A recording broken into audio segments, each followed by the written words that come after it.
every single thing that happens in the world directly relates to big city real estate. It all connected. And that's why I'm such a weirdo and how I'm good at predicting things. I look at every single thing that happens and I understand, like, how is this going to relate to my marketplace, right? A business moves out, a business moves in. These guys are happening. They're talking. How's this going to affect the market? All this plays in the tune of this stuff. This is Laricy Live, and I'm your host, Matt Laricy, giving you unfiltered access to the world of real estate. We cover market trends, news, and give you the honest answers that will keep you ahead of the real estate game. Okay, so today we're going to talk about a little something that everybody's kind of asking questions about, and that's just getting back to the basics of what's happening in the marketplace. You know, we're in Q4 here. There's a lot of different things happening. People are freaking out. The world seems to be ending for a lot of people, a lot of doom and gloom mentality. But so what we're going to do today is we're going to answer the questions and give you the real information, not the fake news, not the BS that you read about, not what somebody in Wall Street Journal and there's, underwear out in New York telling you what's happening in downtown Chicago.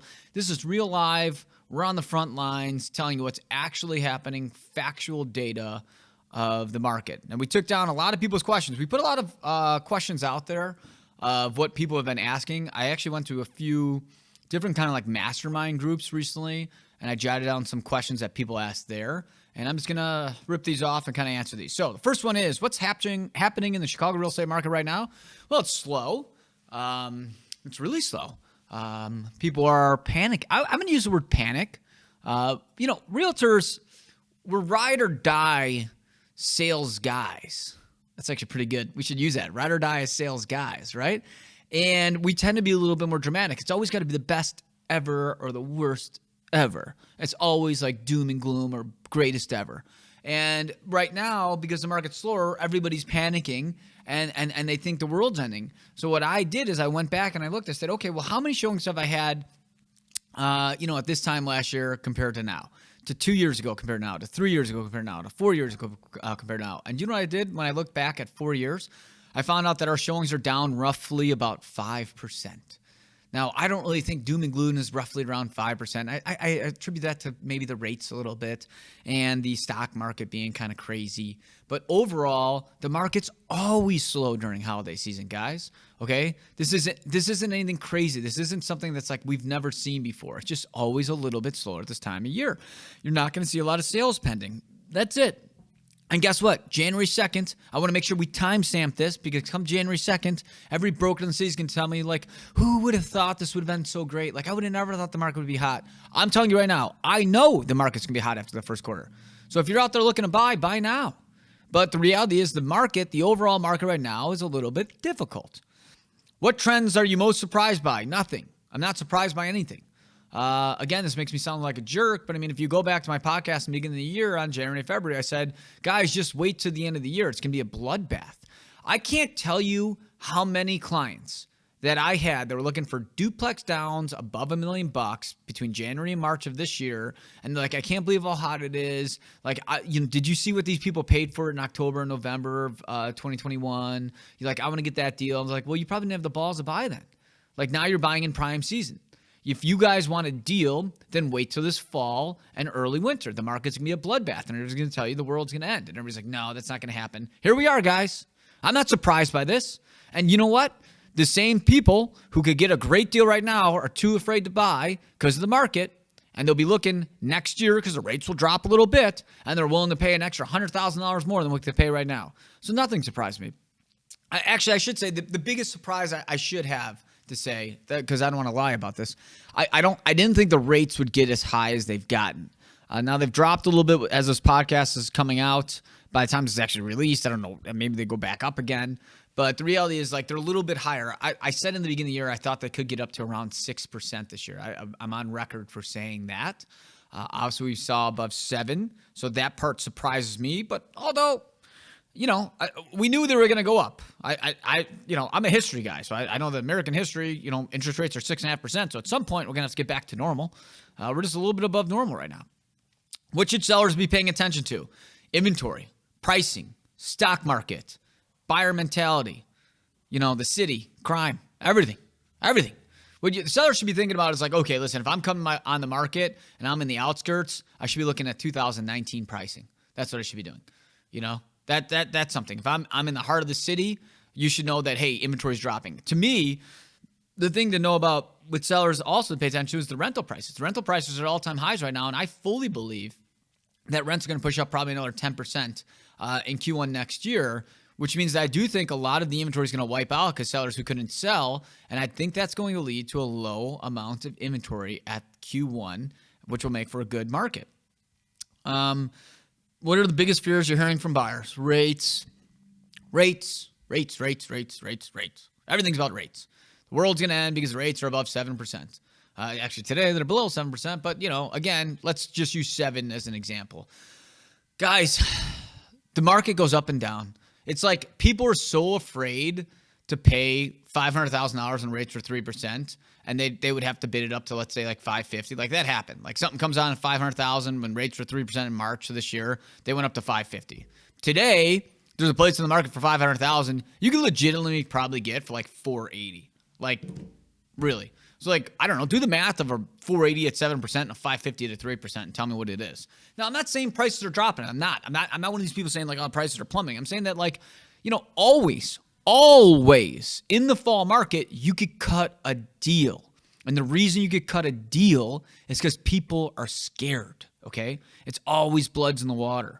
So the fears right now for the buyers are, oh, the rate's really high. The world's going to end. The market's going to drop even more. If I spend $500,000 today, it's going to drop down to $300,000. It's like, no, it's not.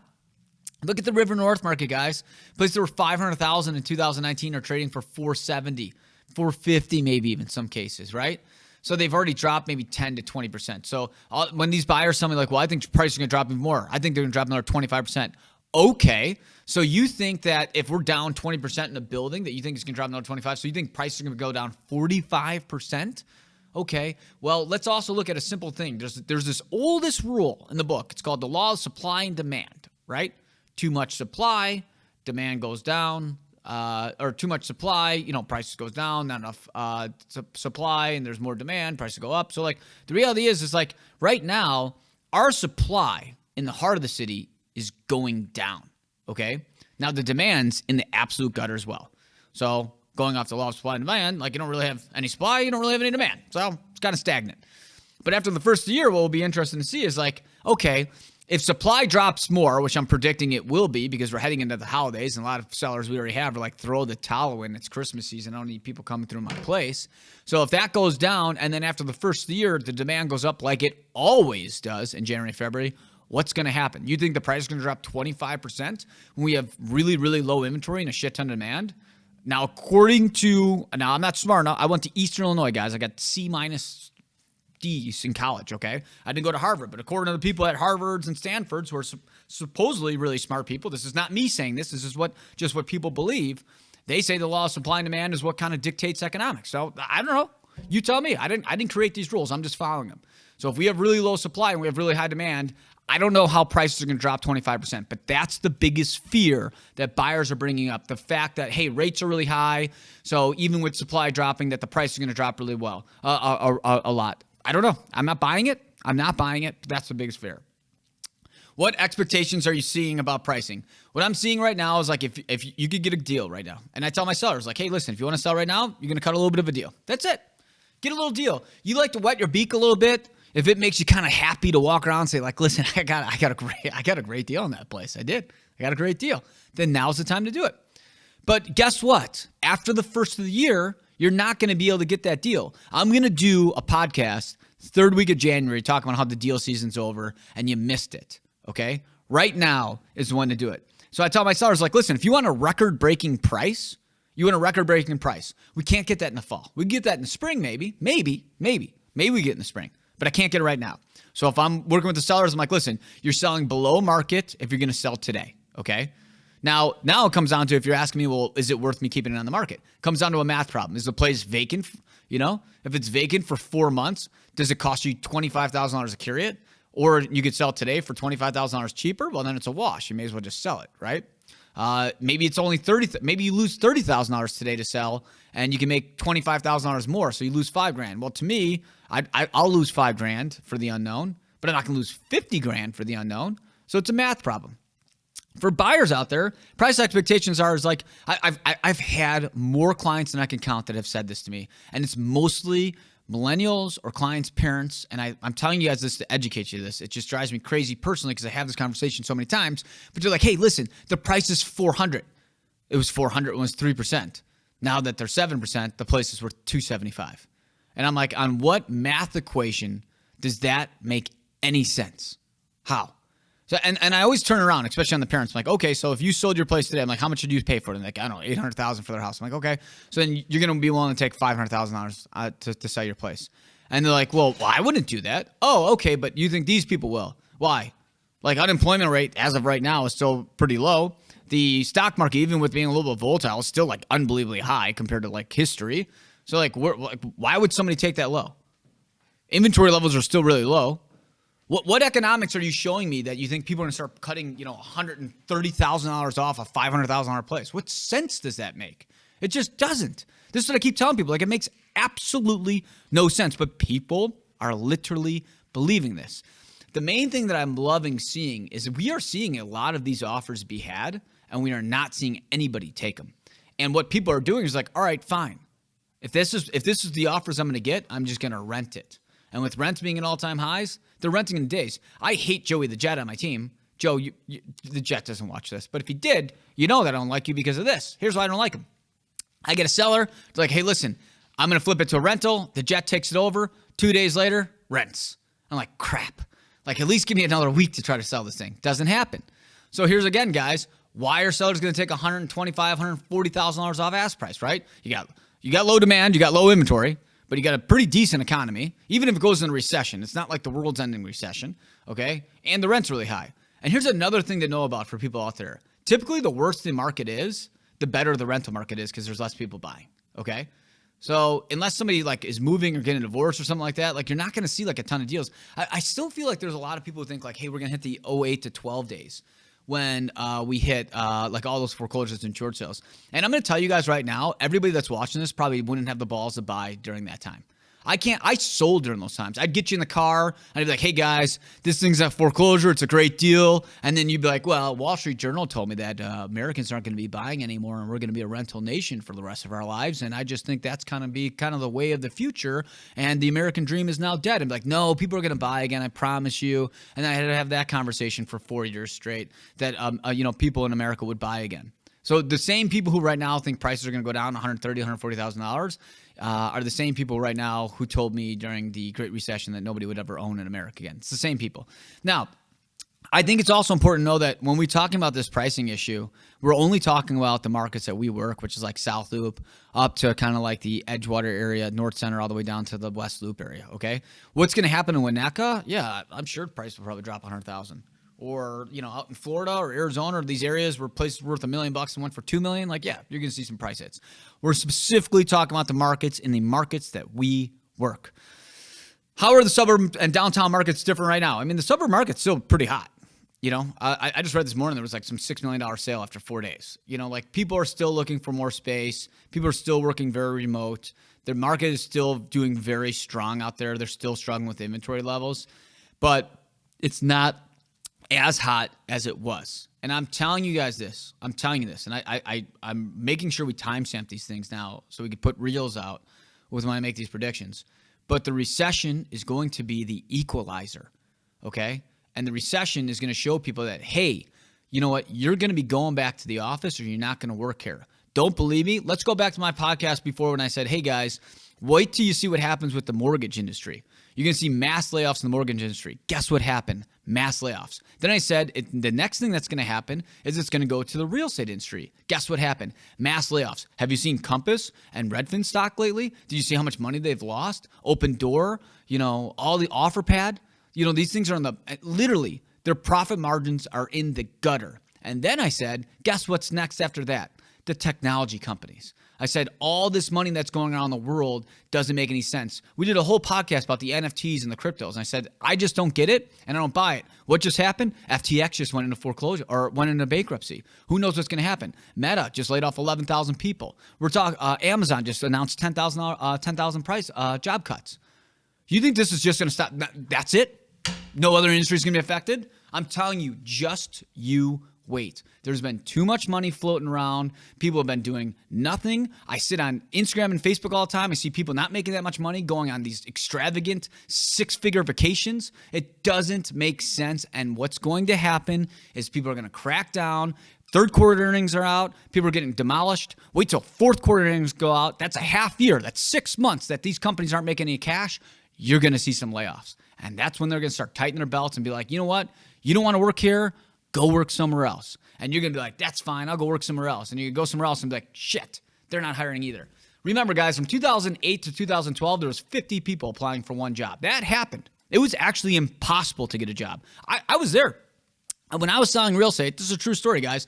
2008, by 2009, early 10, I almost gave up on the business. It was middle of 2009 where I almost gave up on the business. I was like, you know what?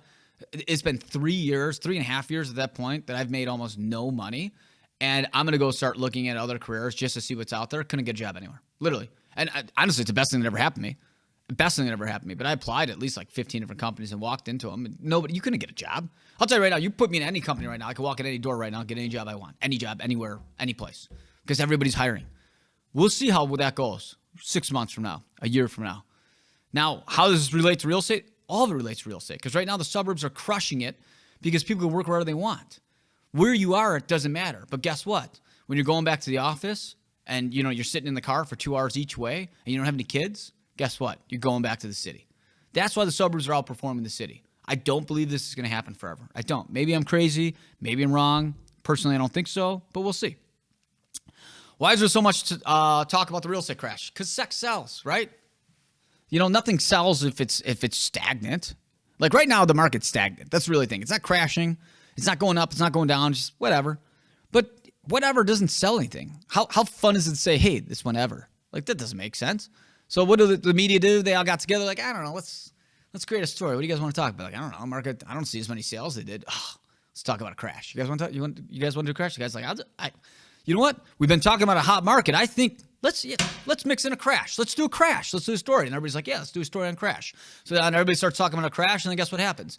Somebody pick up the paper, like, yeah, I heard the real estate market's crashing. And then, there's been 46,000 agents that entered the industry in the last couple of years. And like, I don't know. I was waiting tables right before this, and the paper told me the market's crashed, so I think the market's going to crash. It's like, there's a stat I learned. I'll give this shout out to tag Joey Zimmerman. I went to a talk with him yesterday. He said that 84% of people who got their real estate license have actually never lived through a buyer's market. Think about that. 84% of 84% of realtors today, right now, have never lived through a buyer's market.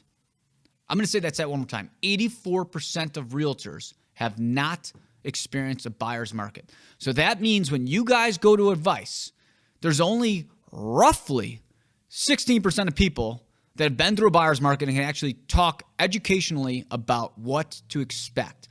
This is why these things drive me nuts. I get so many people like, well, John Smith told me that this is what's going to happen because it's a buyer's market. I'm like, John Smith's been licensed for 18 months. What the fuck does John know? Honestly, don't tell me. John's done $17 million in sales in his entire career. It's a bad weekend. Like, I can't stand when people tell me this stuff. This is what I'm telling you. You got to be educated on the marketplace. You got to listen to people who actually know what they're talking about. That's why there's so much information about going out there and crashes. Most of the people writing these crash articles are brand new, fresh out of job schools. They don't even know that when the real estate crash happened during the Great Recession, they were still in their pull-ups in kindergarten. They didn't live through it. They read about it. Their parents told them that maybe their parents went to foreclosure or something like that. Maybe that's what, and they're like, well, this is going to happen again. What happened there and what happened with the Lehman Brothers and what's happening today is totally different. So we can't sit here and think that the market's going to crash. People don't even understand what the crash means. It's the thing that drives me nuts is we talk about it.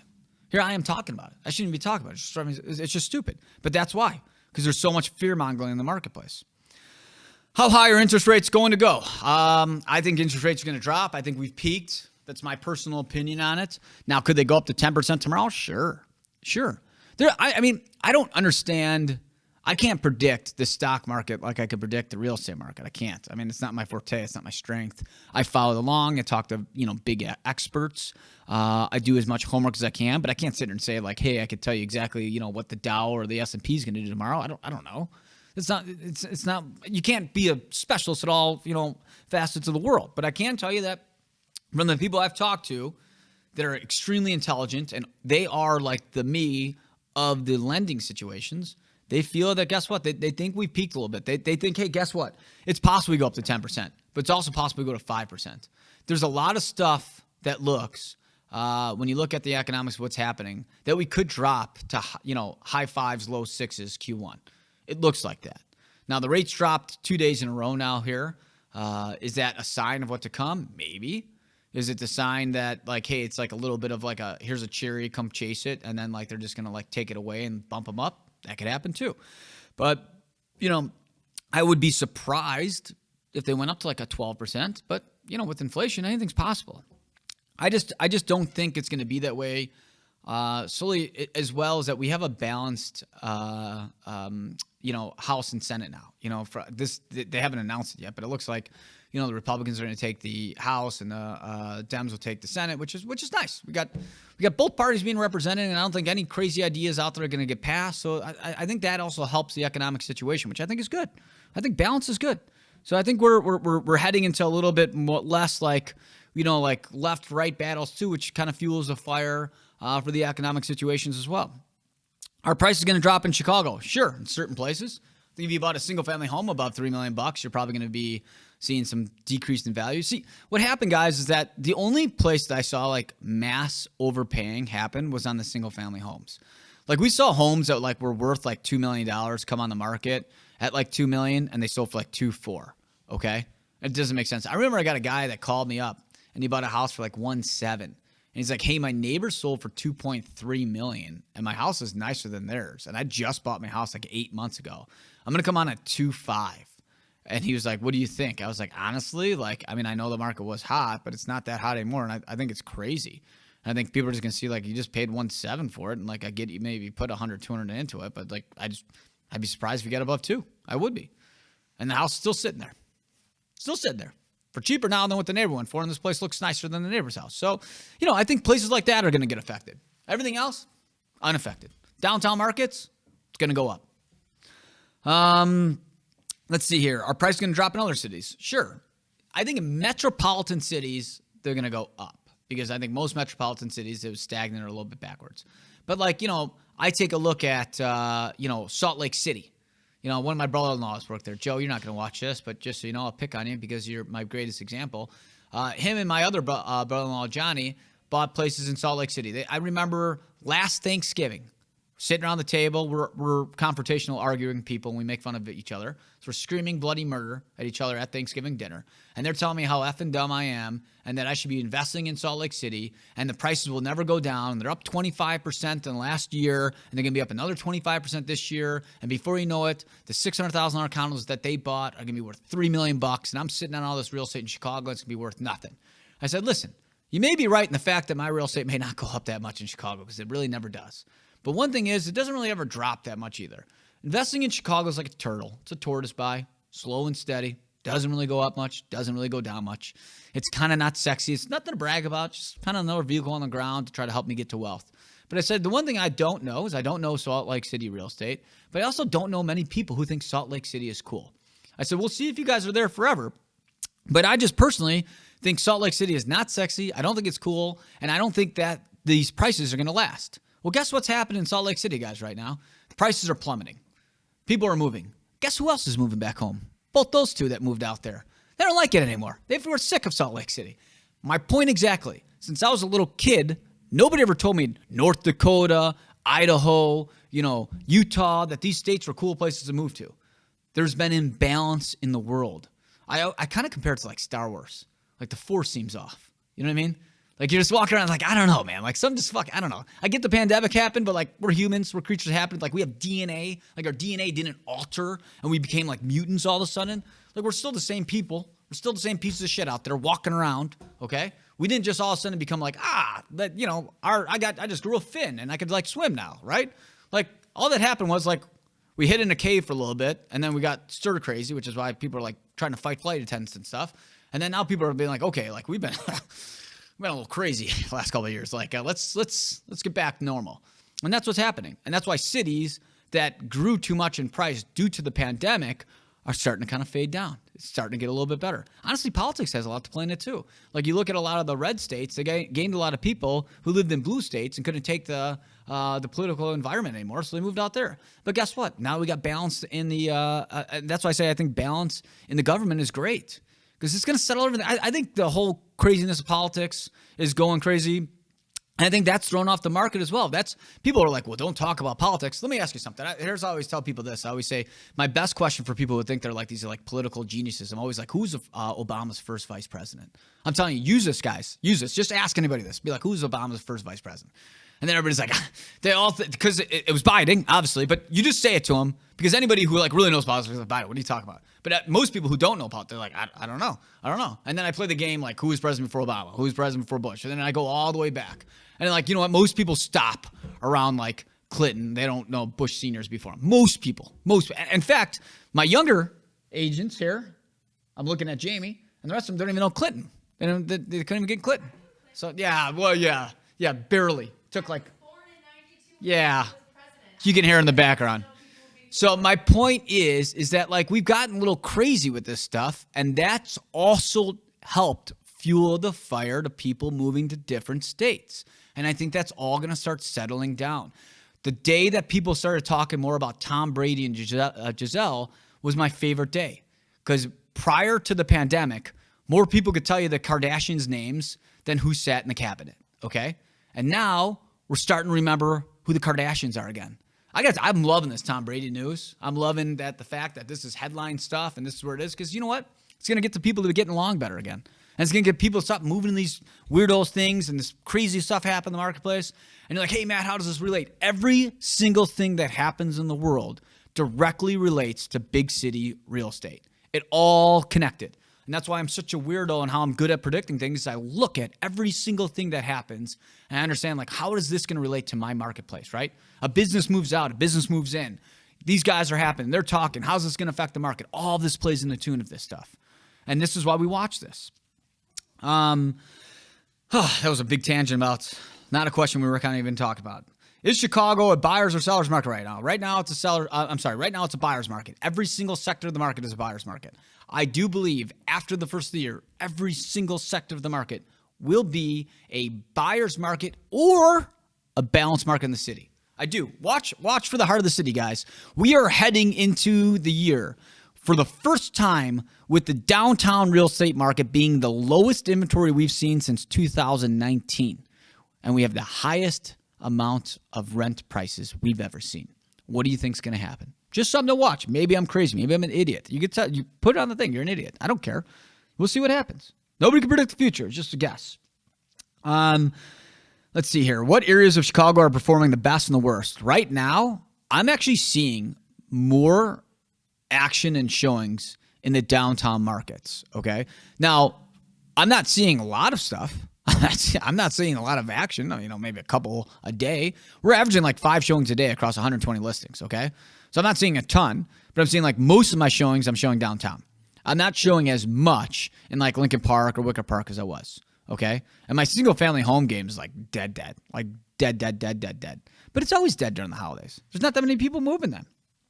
How am I managing seller expectations right now? I'm just like, listen, market sucks right now. If you go on the market, it sucks. I don't know what to tell you. Like I can't change the market. I can only do what I do best, which is be very routine oriented, do the same shit that we know that works every single day. Okay. And not get that many showings. But when we get a showing, it's going to be a buyer. And I'm going to try to close them the second we get them. And let me tell you something. Like, yeah, we're getting fired a lot right now. Yeah, we're getting a lot of people yell at us. But a perfect example, I had a property in the market for 7 months that just sold yesterday. And we haven't had a showing in a month. People walked in, loved it, bought it. We're seeing a lot of that. A lot of stuff I'm seeing right now, and this is what I tell sellers and buyers, is that like we're not getting many showings. But I think the quality of the showings is really strong right now. Like January to April, we see a lot of people trying to impress people saying that they're going to buy a place, okay? And then you see like, they're just renters, We talked about this before, renters posting as buyers. Right now, it's like a lot of people are going out. They're like, I want to buy before the end of the year. I know it's a deal. Like, I want to go. And I'm not saying like we don't have like these flaky, crazy buyers that want these like, think the world's going to end. But a lot of people are out there like, I could buy right now if the right place comes. So I'm seeing more contracts per showings on my listings than I have all year. Meaning that we're selling a ton of listings with a very minimal amount of showings. So I tell a seller that we may not get a showing for a month, but maybe we get one showing, the guy buys it. That's it.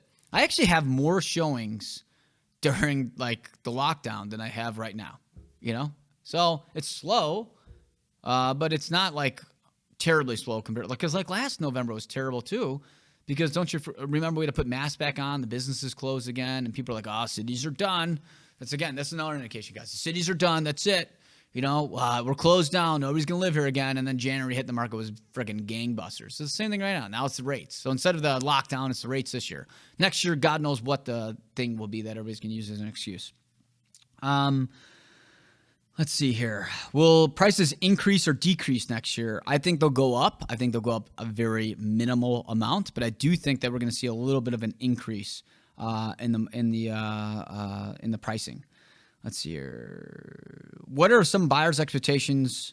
What are some buyers expecting for price reductions right now? So what we're seeing is a lot of buyers. We mentioned about like the huge reductions, but we are seeing some buyers automatically think they're going to get like 25 off. I'm seeing most sellers cut $10,000 to $20,000 off ask price, but not much more than that. I'm not saying we sold one the other day where they took 100,000 off. Okay. I sold another one where they took 2,000 off, and that was it. And my buyer wanted it, so he paid it. But like generally speaking, you get like in the spring, like right now, maybe you get, 10 to 20 off, right? In the spring, you pay like 10 to 20 over. So today you get 10 to 20 under. In the spring, you pay 10 to 20 over. So again, it's supply and demand. There's no demand right now, so you could try to get a little bit of a deal. In the spring, there's a lot of demand, so you got to pay a little bit over for it. So that's it. What are the biggest concerns you're hearing from buyers and sellers? Economy, recession, world ending, World War III. I hear everything. Honestly, nothing surprises me anymore when I talk to a buyer. Like what people are saying to me and what's going to happen. I just baffle myself. Somebody mentioned like Civil War the other day. Like, what the fuck? Like, this is people are talking crazy talk right now. So I just tell people cut the noise out. Just relax. Everything's gonna be fine. It's November. Enjoy the holidays. Let's get turkey going. What are the most important real estate trends to watch? Honestly, there's a few really big ones. And the best things you can pay attention to is the rentals, okay? Pay attention to how hot the rental market is, because that's cutting down the inventory market. That's also, in turn, going to push renters to become buyers, because renters are going to be sick of paying $3,000 for one bedrooms. You also have to pay attention to the inventory levels, specifically in the downtown markets. The fact that we're at the lowest amount of inventory that we've seen since 2019 in the heart of the city. And we have to pay attention to the fact that because of the rentals, the sellers are continually to pull that properties off the market to not take a loss and rent it out. And after the first of the year, when this demand comes, because they have to decide if they're going to buy or rent, and they're looking at no inventory and a decision of it's cheaper to buy than is rent, that we're going to see that market take off. The other big thing to kind of watch is the overall economy, like we've talked about with the job factor, of as businesses continue to earn a lot less than they did before, and they start recalibrating of where they could focus on making more money. Talent and people are always the most expensive. I use this example all the time. It's like when people I get buyers who are like, hey, I want to buy in a building, but I want high amenities because I want lower assessments. And amenities don't cost any money. You don't cost money. People cost money. And it's the same thing with businesses. Watch these businesses of what they're going to do. Because the more often they go back to office, guess what? The more people come back. The more people that come back, the more retail that opens. It makes the cities more desirable. It makes people want to live here more. And next thing you know, the market's great. I'm not saying it's going to happen overnight, guys, but a journey of 1,000 miles begins with a single step. And I think we're at the beginning of it. I think we've bottomed out, and the pendulum's starting to swing back a little bit more, not fast, but slow, in the right direction that we need it to go. Best advice I can give to Chicago buyers right now: buy the fear. Buy into it. Buy it. Just buy. If you want a deal, you got about 60 days left, okay? Well, by the time this comes out, I have no idea. But you got to buy before the end of the year. Don't not buy now, and then after the first year, tell me you want an October deal, because you can't have it, okay? I'll tell you one thing, guys. I wish I bought as much stock as I could in Apple in the 80s. Wish I did. But guess what? I can't do it. Can't do it now. Unless I'm Michael J. Fox in Back to the Future, I can't go back in time. If I honestly, side note, if I could, I'd get that sports almanac. But on another front, like you got to buy the fear now. But don't think that you could get these same deals after the first. So that's my advice to you. And what's my best advice to sellers right now is just know that, like, be patient. You know, if you don't have to sell and you're okay with it, let's pull it and put it in the pockets. Just wait. We have a ton of inventory coming. You know, go in the pockets. You know, cool off. Let the fear of these buyers that think the world's going to end kind of go away. And just be prepared for next year and strap in because the market's going to be hot. That's all we got for you guys today. Don't forget, we'll get this out before Turkey Day. Make that White Castle stuffing. Don't be afraid about doing it. Just give it a try. You'll like it. All right. Thanks for listening to Laricy Live.